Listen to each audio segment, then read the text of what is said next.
The top 14 semi-finals are done. There is just one more game to go, and it is the grand finale. We are going to be talking about how Toulouse and Montpellier got there, and then we'll be talking about some other things that have been happening in France. Lots of gossip, lots of drama this week, and we'll be taking a cursory glance at the squad that has been announced to go and fly down to Australia. But just a cursory one, because we don't want to steal things from us to talk about on a later date. Let's start the show.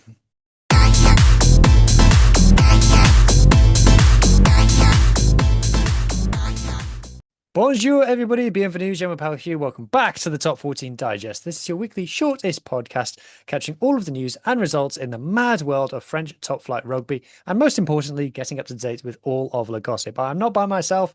I am joined by my co-host from the Atlantic coast, Madame Maz Mag. Bonjour, Maz. Bonjour, you. How are you? You know full well how I am, and I know how you are. The people will have to forgive the lighting being a bit different this week because it is hot in Europe. I've got my fan here. My biggest and only fan is just here. Huw, surely it's a bit too hot to be wearing a flat cap. Yes, it is. Yes, it is. But I've committed to the bit now, and is not going to let a bit of heat break me. It's plus 30 here. You say it's plus 40 over in the Atlantic 40, coast? yeah, 43. Broken all records the last 2 days where we live and where I work for June. 43 yesterday was the hottest on record. It's going to be plus tomorrow. 28, 29 at night time is another record. It's not the kind of records I want to be talking about. It's just so everything's closed, shutters, everything. The lights are off. My glasses are reflecting. I have fans around me. The aircon is off because it's so noisy. So if I melt in the middle of all this, we do it for you guys. Yes, absolutely. It's our commitment to the cause. I'm sorry if you hear noise as well. I've got a fan on, I've got a window open. There is just time for me to talk about my Stade Francais jersey of the week, which is going to be the Yes. last one of the season because they're finito now. I kind of don't want to stand up in this one, Maz, because Stand. as we've noticed with Stade Francais jerseys, they are peculiarly tight, Mm, some of them, even on a slender gentleman such as myself. And in the heat, it is clinging a little bit. So hopefully from straight on, it'll be okay. very nice. Yes. Yeah. Yes, the silver Yes. bits really add to it in a one way or another. So for people listening on audio, it is imagine the pinkest thing you've ever seen, and then get it pinker, and Pinker. then Yeah. with shiny slash sparkly silver detailing. It is remarkable that this exists. I know, and all credit to Stade Francais and the people over the years, the designers who've come up with multiple versions of the one jersey, and they're just, yeah, that one's a bit out there, to be Yeah, fair. this was the last of the cheap ones I on wonder why. Vinted. The you have to hang on. I'm just searching for something in the background. To get the kind of nicer ones, the ones that you would actually want to wear in public, for example, um, it's you're getting north of 40 quid now, and you could even pay a Yeah, bit more than that if you really wanted to, but I wouldn't yeah, advise doing it. yeah. Right. Uh, the top 14 have done some funny graphics. So we're about to do the scores on 14, and I've been searching for the graphics, but the top 14 have done some funny ones, which has completely thrown me off. But I shall show it to you now. So we're going to do it in chronological order, beginning with Stade Toulousain versus Racing Mm, 92. And mm. my goodness me, Maz, there's emphatic and there's that. 71 points to 17, the most hardcore palindromic scoreline that there has ever been in rugby union. And, it was a nice 3 minutes whilst Racing were in the lead. Yeah, we enjoyed that, didn't we? Or did we? Yeah. What can you what there's I'm sure there's lots of words you can use, but that was just a little bit of a hiding, a little bit of a spanking, wasn't it? I mean, I we talked about new Stade Lausanne were going to win. I had them. I looked after. I had them by 27 on my Super Brew, thinking, that should be about right. Oh, I didn't see that one coming. Wow. Talk about putting all critics to bed with one firm slap. Boom. Yeah, someone pointed out to me that this what is what comes of them having basically been resting their first choice team for 10 weeks. And then Yeah, they all come back together and they put all their best players on the pitch, apart from Tomo Ramos, who's injured, on at the yeah, same time and with an extra week's rest. And then that yeah. happens. I mean, I don't know if you heard, but a certain scrum half scored.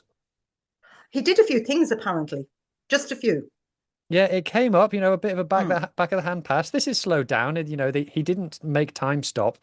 Um, but it was a bit of an easy run in. And what gets lost in translation is that Racing were down to 13 men at this point as well. Yeah, Um, but yeah, but no, to be fair, he had an exceptional game. Quite a lot of them had an exceptional game. It'd be hard to pick one of them that had a bad game. And again, um, Ugo, in the press, he loves having a go at journalists, and his little rest in Cannes, did his Cannes here is as in Cannes, the town with the movie festival, the film festival. oh yeah, And when they talk about Cannes here, Cannes, it also means your pegs, your legs.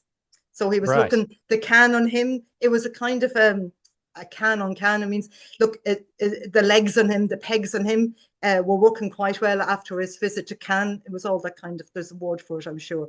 But So it's a they were French pun. sensational. What can you say? I mean, it was the way that they came in bursts of three tries as well. It seemed to happen like that. This in about 12 minutes, they scored three tries.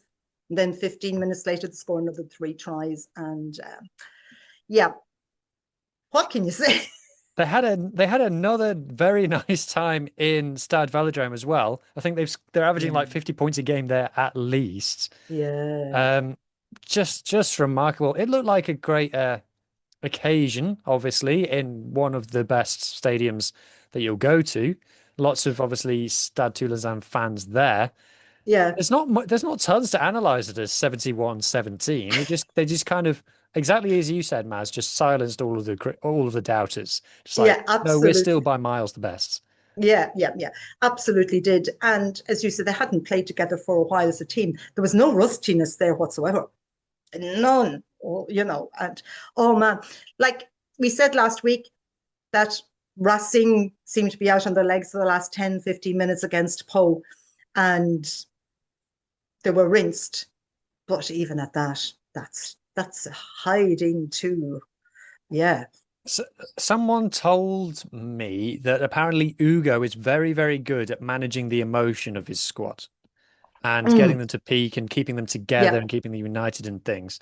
yeah, And they said that's what will have happened is that the snowball effect will have just gone into overdrive as that they would have got more and more confident and done more and more Toulousey things, and Racing will have just completely, when they realized what was happening, would have fallen apart and it just would have gone, you know, out yeah, of control.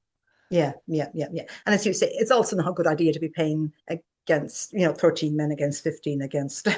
Not really a good idea. Especially when against you're playing against Toulouse, you probably need 16 or 17 to make it a bit of a contest anyway. Yeah, yeah.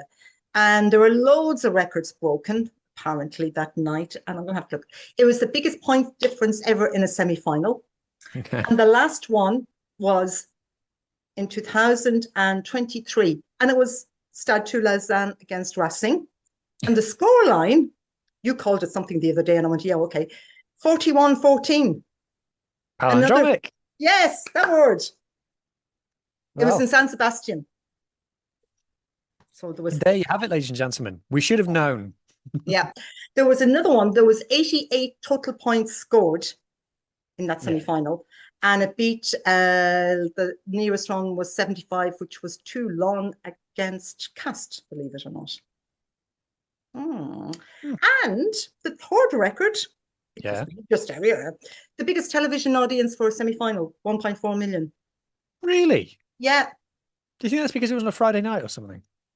they're usually on a Friday night anyway, because Oh, this final is on a Saturday. So the top team plays on a Friday night to give them that extra day rest.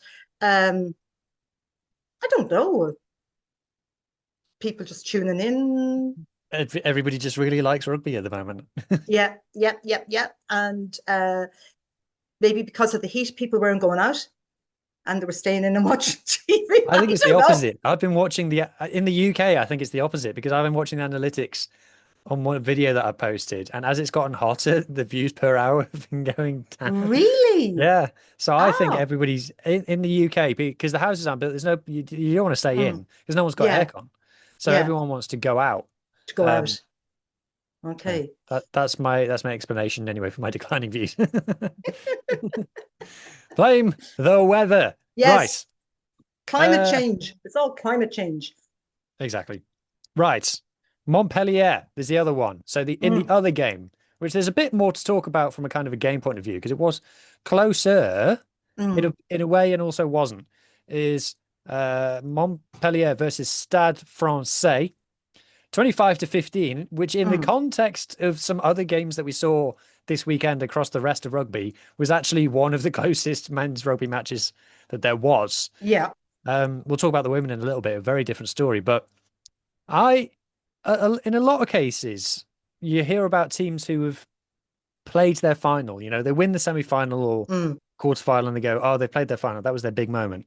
I felt that Montpellier were just doing what they had to do in this game. yeah. I felt that they were just kind of holding Stad, particularly in the second half. The first half was very exciting, but in the Mm, second half, they were just like, okay, let's just yeah. take control. And it was, to me, a masterclass of game management from Montpellier. It was.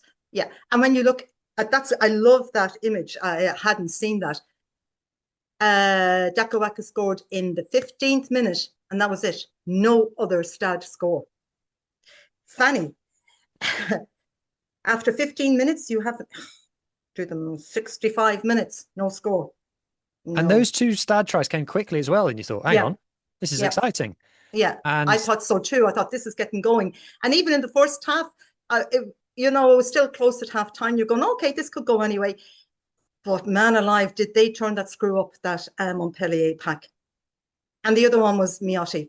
What did he score? 17 I'll points, tell you now, 15, he scored 17. I wrote it down. one, Mary's two, head three, is four, melted. five, two. Uh, Yeah, five penalties and a and a few conversion. in conversion. Yeah, 17 points. So once again, his boot has been exceptional, absolutely exceptional. Earning his pay. And like in the first half, it was good. And you messaged me during the first half saying this is exciting.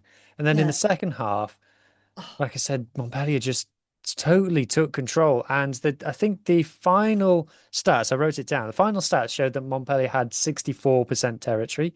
I think if you just go off the second half, it's probably above 70. I think the yeah. only time that Stade left their own half in the second half was that disallowed Joe Marchant try, which Mm, was very much against the run of play. You know, they kick mm, chase down the field, not an yeah. intercept, but you know what I mean. But Yeah, I it was think Jeremy Ward dribbled it on and then Joe ran onto it.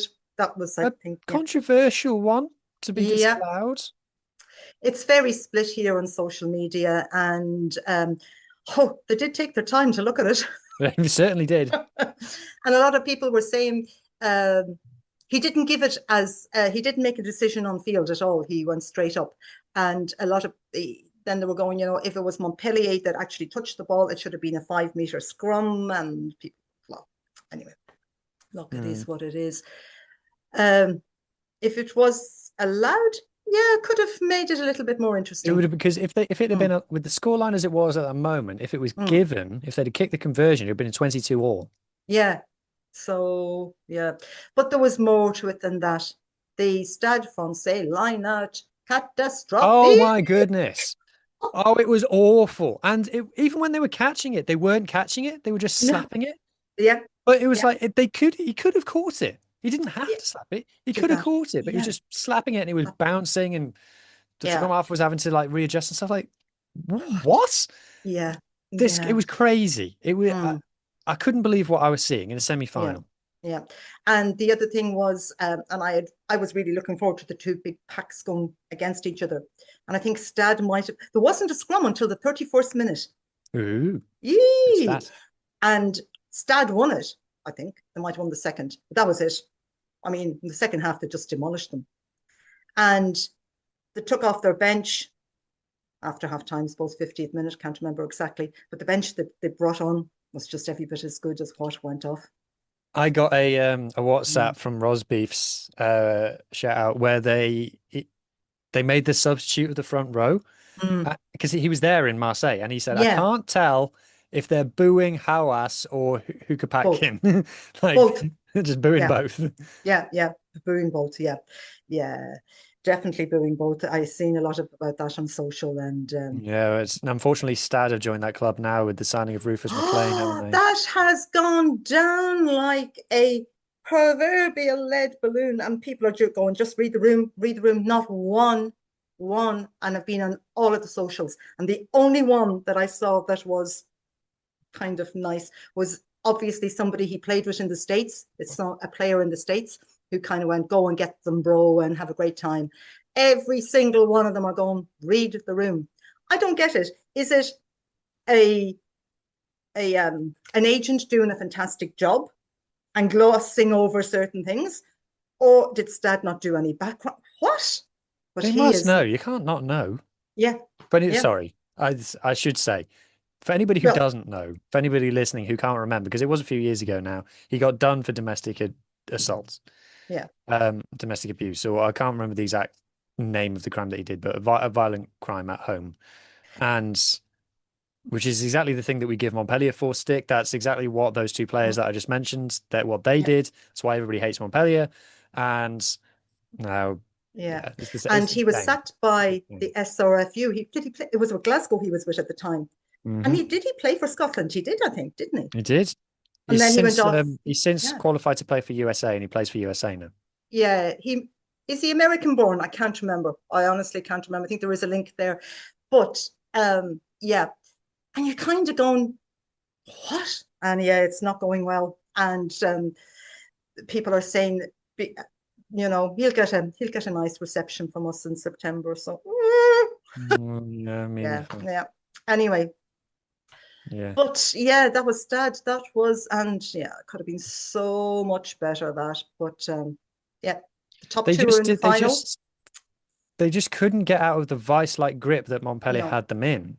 yeah, And like in the second half, they were making really daft because they were under pressure at the scrum, and I think that really screwed up their exits. mm, And I think they felt the scoreboard pressure because they were only a try behind. yeah, And it's like, taking a couple of threes would be fine, but for some reason, the scoreboard pressure really got to them, and they felt they mm, needed to play out of their own 22 constantly. And they yeah. kept losing any kind of structure. And they would go from a set piece, and the set piece was a disaster. And they would go Oh, from that, and then they would kind of try and play out, and then that wouldn't work. And they go, oh, we'll just kick. And then the kick mm, wouldn't be very good, and they just give Montpellier a line out in their half again. And they just yeah. like there was one where they got I think a knock on advantage or a scrum advantage or something, and they played for a little bit, and then they just kicked it, and it didn't go out, and they gave Yeah. Montpellier the ball back, and I'm like, well, that was Yeah. just suicidal. What are you doing? Yeah. Yeah. So Yeah. Yeah. disappointing. Yeah. Oh man, Pelly, there were some fantastic players, and he scored a try. He just showed that Tom Banks was to come here. Tom Banks. He's played the most minutes in the top 14. They have made he really has played for his wages, that guy. I know it's a sensational try. Yeah. Really, Yeah. really good. He had a great game. Miotti, his boot. And when Miotti goes off, Coley comes on. He's every bit as good. Uh, so they're kickers. You don't kind of go, oh, that's one kicker, going off. They have just as good on the bench. Nucci, love him, and he's only 22, and he's the captain. He looks like 52. He Yeah, he gives does. it all. He really does. When he comes off, that lad is just exhausted. Yeah, great. Yeah, and he's local too. He's Bezier, which is just down the road, so he's Hmm. local. So yeah, no, they would be my three favorites. There's a few more in there as well, um, that I quite like. Not quite like, but they're decent players. Yeah, and I felt that they were just doing what they needed to do. I think Yeah, if they needed to score a try, they could have, but yeah, they just went, just take the three. It's fine. yeah. Sensible game management. Yeah. And when you've got Miotti on kicking, what can you say? Mm. They'll Hydration need that purposes pack. here. They'll need that pack in the final, which we're going to talk about at the end of the show. Before we go to the advert break, there was another French men's game that happened, Maz, on Friday. Mm-hmm. It was the A game between France and England, played in Ban. Yeah. and France absolutely battered them. It was a very Yeah. successful watch. What I will say is, and this is a bit of a moan, Rugby Pass TV did not have a great day. The stream did not start until 12 minutes in and then needed several refreshes as it was going on until someone told me that actually it was being streamed on England's YouTube, which was not advertised. So I went and watched it on that instead. Rugby Pass Okay. TV, another bad viewing experience, just an unreliable platform. They don't start me on rugby. Pass. Because I'm still recovering from the World Cup and then just they're not amongst my favourites. But yeah, I suppose a few of the usual got tries. Deporter, Legaric, Hastai, Brobari. Our file got injured. So Yeah, and Despair, yeah, they both got injured. Despered looked good when he came on. Yeah, yeah, he got injured as well. But yeah, but Michel Guillaume played too. Which I was good to see because I thought his injury was a bit more long term than it was. So it was good to see him back. Do like him. Yeah. Yeah. But it was a funny game to watch because in the first half, England had a lot of possession and weren't Mm. doing anything with it. And they bombed a few chances and they had some quite poor moments. And it was just like at one point, France just went, shall we score? I went, yeah, okay. And then they went. And every time France got the ball from England turnovers, again, they bombed a few chances as well. Like there was one moment which I clipped up and put on Blue Sky of Theo Dan, the worst defensive read you've ever seen in your life, just kind of flew out of the England line to target someone who was out the boot. And the French guy who had the ball was like, oh, and just ran through the gap that he had vacated. And they made like 50 meters and stuff. And like, Okay. I think France really took their foot off the gas once they got past the 30 mark and were just like, Mm. cool, this is Yeah. job done. It wasn't Yeah. like we won't pretend it was like a full ball game No. because clearly the players on the pitch weren't giving a lot. Even as someone who wants England to lose every game they ever play, I'm sick of Marcus Smith at fullback. It doesn't work. It's terrible. It's an awful solution to a problem that is totally Mm. self-created. And George Ford at fly half, the safest fly half you ever, zero risks. Every Yeah. pass is just a 3 yard pass to the bloke who's closest to him. And you're like, in an A game, in an uncapped Mm. game, how risk averse is Steve Borthwick to play George Ford at fly half in an A game?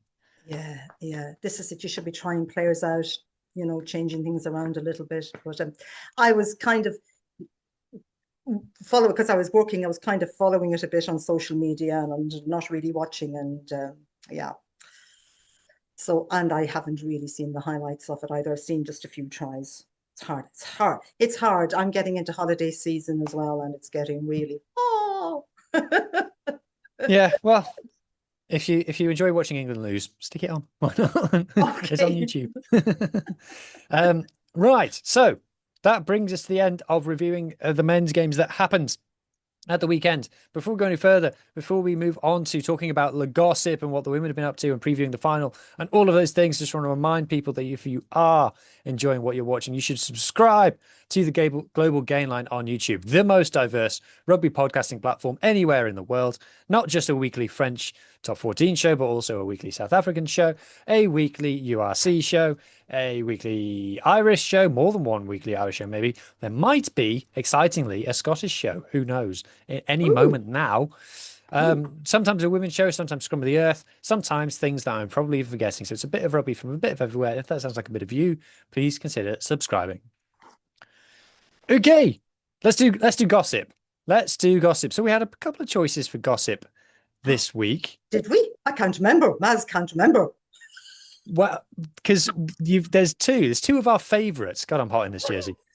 There was one today that came Mhm. out was Monsieur Altrad is in bother again. Yeah, it's the whole group, in fact. The group Altrad is in major grand doo-doo. Um, they are being investigated for company embezzlement, company fraud, taxes, well, all of that. There's a lot of things. There was a list. I didn't read them all because So, in so just in case 43 anybody's degrees heat, I just kind of in went. case anybody's not aware, Monsieur Altrad is the guy who owns Montpellier, Mm-hmm. and Altrad sponsored the French national team and the All Blacks. Yeah. And by And the way, he's been done for dodginess before. yes, and the whole thing about him getting the French jersey contract, they never had a sponsor, and Altrad was the first one to get it. And Bernard Laporte, who's his right-hand man now, was head of the FFR at the time. And apparently there was little envelopes passed around. They have both been sentenced for that. Big fines, sentences of 18 months and I think 2 years. They appealed, and the appeal is coming up in September for that as well. They're not Right. careful. They could get more added onto what they originally. Yeah, That's Bernard another Laporte reason got why. Yeah, it's another reason why Montpellier, isn't what you would call the clean. I loved Montpellier 4 years ago. Montpellier were my favorite teams. I absolutely adored them. I loved meeting them. And because the Philippe Beau Andre Saint-Andre played for was them, wasn't it? there. Yeah, there was loads of Safas,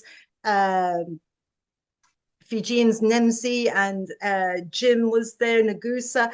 And they were a great bunch of guys and a great management team. Something's happened. You've got three at the high directors with convictions as well.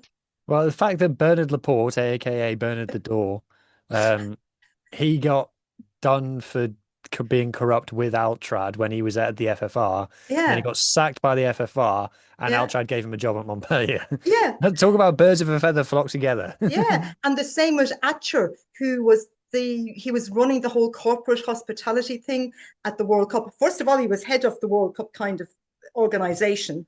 He got sacked from that because of bullying and stuff like that. Then there's the whole thing still going on about the hospitality packages. And guess where he works? Just give you one guess. In Montpellier. communications. Anyway, that's me diverting from that. They are getting heavily investigated, and Mr. Altrad's response to that is that it is trying to put them off their final on Saturday.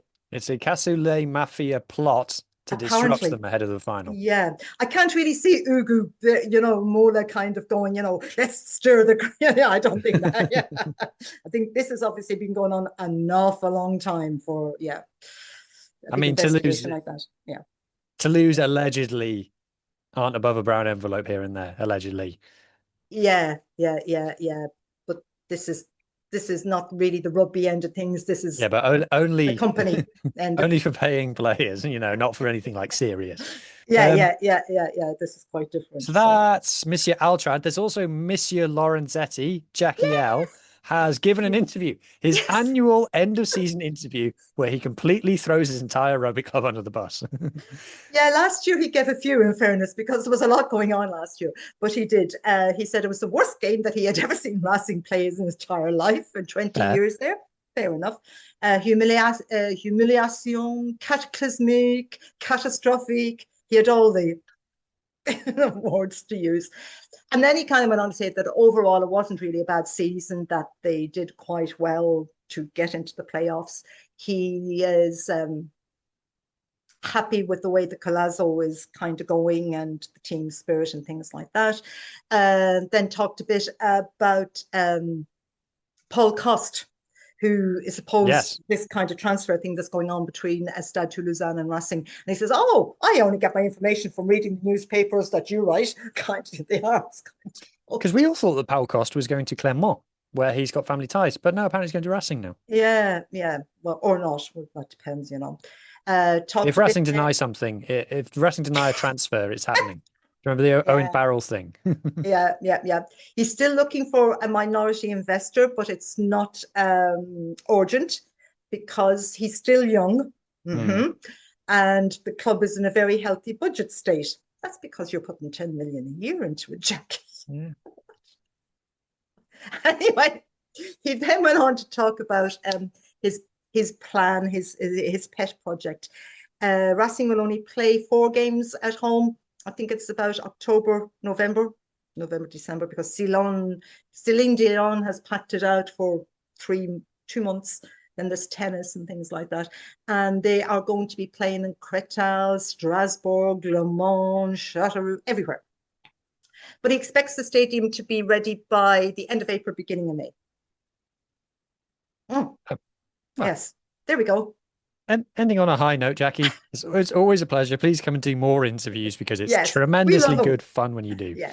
Um, right, let's now switch gears a little bit and talk about the women's results. I've just noticed a mistake in my notes which distracted me terribly. But no, Oh, the women's results from the Elite Une club mm. rugby competition, because Maz, there was a tremendous upset in the weekend just gone. Yes, there was. There was a semi-final on Saturday, and that was between Stade Toulousain and Le Lion of Bordeaux. Bordeaux is just easier to call them Bordeaux. And Bordeaux haven't been having a great season. ASM Rougemont, which is Clermont, they finished top of the table.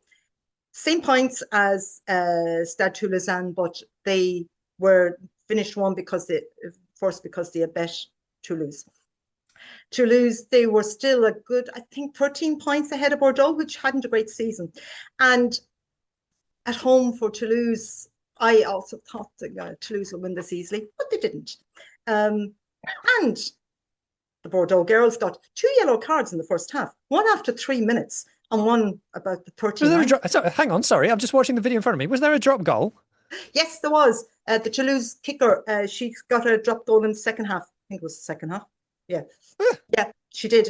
Fair play. The kickers were more or less on form because Stade Toulousain got a try in the first half and 3 penalties. And Bordeaux got a penalty and a converted try. And then it was 14-10 at half time. And then it was in the second half. And Toulouse were ahead all the time. They got a try, they got a drop, but they didn't convert any of their tries at all. And Morgan Bourgeois, she had her kicking boots on. She really did. And she got one excellent conversion from right out on the line. She had penalties. And it was the 78th minute. Peras, she bowled over for a try and it made it 25-24. And in the 80th minute, Bordeaux got a penalty and Morgan kicked it over. You could, yeah. Oh, she is just, yeah. And that's what I think I love about both of these teams. The women kickers, they're really on form most of the time. And she's been exceptional. There you go. Yeah. I've met her. I had my photo taken with her in Yes. Northampton. Yeah. And I said that she was one of my favorite players to her. And I said, well done with Bordeaux. And she said, oh, thank you. She spoke Ah, English perfectly. yeah. Yeah. I think a lot of them do. They have, they have a few Canadians, but Yeah. because Bordeaux is a uni city as well, and a lot of the people there speak English, so that's their fourth final in a row. They It's a were, it's a big surprise. I yeah, thought this was going to be an yeah, off season for them, a yeah, transition year. And for yeah, them to go to Toulouse and win, that's remarkable. yeah. It was really well done. I'm going to have a rant. All right, okay. Oh, this game was not in any way Oh recorded. yes. Yes, neither. This is a women's semi-final. And they made such a big deal of AXA coming in this year and giving them sponsorship, and we're going to do this, going to do that. Neither the FFO or Stade Toulousain, because it's up to the home team apparently to do recording. Okay, neither of them did, but Bordeaux were having it live on Twitch, which I didn't realize until I saw all the kind of controversy after. And at halftime, Bordeaux were told no more recording; it has to stop. It's a semi-final. You have so many internationals on that team as well. I was just like, what? What's It's even worse? infuriating. There was a sports match before it. It was recorded, the men's, boys. You're kind of going, this I've got a feeling makes. that something like this happened last year with Toulouse and Blagnac. You said something about that. Yeah, but that's not right. And that needs really to be, It's so looked hard to at. follow this competition. It's so And difficult. there's zero. You go onto the FFO website, you get no highlights. You'll get the scores and you'll get who scored when. You see no highlights, nothing. It's absolutely terrible, considering how many of them are on, French Yeah. internationals and promoting the game, and you're now a big sponsor. And, oh, it just wrecks my head. But I saw today Rugby Drama, had somebody with a camera. It was actually very, very good. Have a look on their site, you'll see it. Who followed Stade Toulousain from they arrived into the dressing room. The girls doing each other's hair, all the warm-ups. They warm up on the pitch, and only the Stade Toulouse scores. They must have expected them to win, is all I can say. Yes, from the video that I just played on the screen, you notice that it definitely appears to be filmed from the point of view of expecting Stade Toulousain to win. Yeah, yeah. And then they didn't, and they had to change the editorial narrative of the video whilst making it. Yeah. In fairness, both of us did as well. That's my rant over. The other semi-final was Clermont, who was fourth against Blagnac, who are way down in points-wise behind them, and Clermont won 37-23. 4 tries to 1 was easy enough win for Clermont. And the final is next Sunday at 6 o'clock our time, 7 o'clock your time, and it's in Biarritz. And it's a remake of the 24 final. Yeah. Should be quite a good game, this. Yeah. It's always interesting when Toulouse don't make it. And yeah, to be fair, ASM have been the best team this year. Yeah, so they should win. Yeah, I think they will too. Yeah. Bordeaux will get a bit of support. It's not that far away. You can get a train ride down to. But again, it's going to be really hot on Sunday, so that game could be put back an hour or two. I don't know. Because if it's really hot, they might have to. There's a bit of jigging around with a lot of the federal gay semi-finals and things like that. Yeah, which is, fair enough. Anyway, we shall run down the result of that one next. And yes, it's going to be on Canal Plus. Yay! Yes. Hooray! Thank goodness. Right. Where should we go next? Before we talk about the France squad that's flown down to the Southern Hemisphere, we've just quickly got time for Fijian of the week. Well, you know who that has to be. Flash. Which is new. His new hair. Oh yes, I did see his new hair. Yeah. Gosh. Yeah. He had sent me during the week. I was kind of going, oh, that's impressive. Yeah, and he did score a beautiful try. Again, Jeremy Ward, had his hand in that, and over he went. And unfortunately, that was his 10th try of the season, so he's done okay. That's good. 10 tries. Yeah, 10th try. Unfortunately, that was that for Stade, always delighted when Flash gets my Fijian of the week. He'll be thrilled, no doubt. It would be the highlight of it. Absolutely right. Let's quickly mention the France squad that is flying to Australia as we speak. They're somewhere on the journey as we speak tonight. Two different planes, 2 different times, things like that, but they're on the way. Okay, I've got the squad on the screen. I'm not going to read the whole thing out for the audio people. So the punchline is this. So there's no Toulouse players and there's no Montpellier players because they're playing in Le Finale. And we're led to believe that means that those players are going to miss the first game against the All Blacks. So no DuPont versus All Blacks as far as we're expecting. However, the squad is stronger than the one that was last year anyway, because UBB and Poe didn't get very far, which means the vast majority of the first choice backline is available. Yeah. And the pack is probably the bit that's a bit rotated. It's not necessarily a bad pack, but there are some names missing. So in the backs, you've got Luke, who is there. He's captain of the squad. You've also got Jalibert is there. Yeah. You can basically have a UBB kind of 9 to 13. Yeah. There's no LBB. He's being rested, but we agree that he needs to be rested because he's done. There's no point in him going. Atisogbe is there, and Gaetan is there. Barbary is there. Yeah. And so the back line is fine. There's no DuPont yet, but we are expecting him to join later on. The pack, the French pack is mostly the Toulouse pack. So that's what they are kind of missing. That is going to be their weaker area. Less experience, less first choice. Yeah. There's a guy from Stade Francais, and it's his first cap, Emile Pello. He's actually Australian born. There's the 2 brothers. This is Paul. He's got the cap. Was it Samoa? Or Tonga? No, Samoa. I'm sure that they had the other brother played for at one stage. Samoa. But this has been narrowed down. 6 players were taken out of that, including the Clermont scrum half, Jeannot. I was surprised at that. I thought, Yeah, gosh, he's playing well. What a player to leave out. yeah, he was taken out. Ambi Diang of Cast, Lebrun of Mm. Cast, and 6 were taken out. It's supposed to be a 42-man squad. There's 33 on the plane. 33, is that 23. 33. Yes. And so there's 9 places available. And obviously that's going to come from the final. There's strong talk that Ntamack will be on it anyway because he hasn't played many minutes because he was injured and things like that. Nucci, you would expect as well. Muvaka, probably.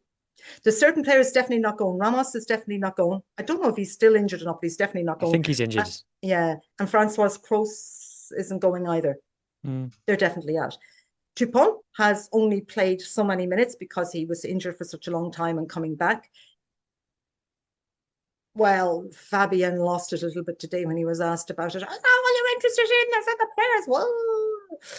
Whoa. He could be on the plane. Meafo could be on the plane. Marchand, there's 9 players from that final. He can't announce it. You don't know if there's injuries picked up. Hopefully not. So things like that. Could at the end of the day, there might be people so exhausted that they can't make it. So it's hard to juggle. Yeah. The It thing is, is they're hard to missing the All juggle. Blacks as well, which is the hard one. They should beat Yeah, Australia and Japan fairly straightforward. yeah. So you can't expect lads to play on a Saturday night, especially if you win a final and go have a few beers, be on the Exactly. plane on a Monday and no, that's not going to happen. But it is stronger than anticipated. Yeah, it is because of, as you say, teams being knocked out quite early and yeah, yeah, exciting. They're based in Brisbane for 3 weeks. I think they're going to be their base apparently. So, Well, yeah, I've been to Brisbane and I liked it very much. I was in Brisbane years ago and I hardly recognize it. I've got a lot of good social media friends that live in Brisbane and they put up photographs and go, that wasn't there, that wasn't. Okay. So that's the France squad spoken about. Of course, we'll be reviewing the France games when they happen on this podcast. And finally, le finale. I think the question has to be, what does the game look like in order for Montpellier to win it? So I had a look at the stats, the underlying stats for the season, and Toulouse's stats this season, despite their slightly iffy run-in, which obviously they put to bed in the semi-finale, but Toulouse's stats this season are even better than they were last season. It's like statistically their best season that they've had. And there is not a single stat listed on the top 14 websites where I can credibly say Montpellier are better at something than Toulouse are. Toulouse are just better at them at everything. Yeah, yeah. Uh, yeah, it's an interesting one. It is an interesting one. I don't know. I don't know. um, what was his name? Vergage. He said he's the second row from Montpellier. He said, we're not just going up there just to, look them in the eyes. We're going to go and give them a game. The coaches playing it quite kind of calmly. Most people are expecting Toulouse to win. I don't know, easily or not. Ugh, It's, I guess, if it's a highly set piece dominant game, yeah. if Toulouse pick up a card or an injury to a big player that could disrupt them, Yeah. if Miossi can kick a few threes early on, maybe disrupt them. But I don't know. I think that there's as much chance of Montpellier winning, I would say, as there is of a repeat of what we saw against Bordeaux a couple of years ago, the 59-3. Yeah. Yeah. I don't know. I really don't know because I was looking forward to the big pack thing against Stade Francais and that didn't really happen. So it could be much the same again. So, yeah. I'm very about this. This is the most unexcited I've been about a final in a long time, I can tell you as well. The And least excited. least unexcited, did I say? Yeah, I just, yeah, that No, isn't, I don't know yeah. what you said. I was distracted The for a moment. I least was checking what you said. excited. And again, it's not because you're anti Toulouse or anything like that. It's not that. It's the same as any good team that wins all the time. Like Crusaders when they were winning everything, Saracens when they were winning everything. I think Leinster won quite a few things in a row. And you're going, okay, this could be their fourth in a row. And for a league, you need somebody coming in and winning to break that kind of cycle. But Yeah. then I'm kind of going, Montpellier, no. Mind you, 2 years ago, Montpellier in the playoff against Grenoble. So they've done okay to get up where they have been. So, oh, yeah.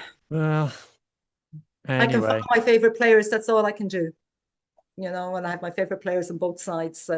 I don't know if Shoka Barry's is back. He went off for HIA, and I've seen nothing about that. Yeah, he got caught, didn't he? Yeah, By Tuisovas. Tuisova. Yeah. Stupid. His third or fourth yellow card. So I've seen nothing about that. And the other one I really like was Alex Ruma, and he sprained his ankle. He definitely won't be playing. Oh, okay. Yeah. Flormont Well, will. Yeah, Thibaut Flormont will be playing at least, which is an Ange probably will be on the bench. And yeah, they'll have the full squad there apart from Ramos. It's kind of we've seen some pretty one-sided finals last hmm. weekend. Like the URC was pretty one-sided when we were watching it, and then it actually turned out to be one of the closer games. Even like the Prem final, because obviously the Super Rugby final was 60 points to 5. And then the Prem final was close on the scoreboard, but the fact is that Northampton had been the best team in England by a long way all season, Mm, and they just kind of got it done in a bit of a scrappy game. yeah. So I think we're going to see that trend continuing. I was making a list today of all of the winners of every league, and there's really not any surprises in any league, to be honest, this season. Um, if the No. favorite team hasn't won it, then the second favorite team has won it. So Yeah. yeah, it's I think it's going to be a continuation of that. Yeah. I can't sit here and say and give people a reason for Montpellier winning it. It will in a way, despite the fact that we're not massive Montpellier fans, like you say, Maz, it will be interesting if they do. It will be a Yeah. change of narrative. It will be a surprise. Yeah.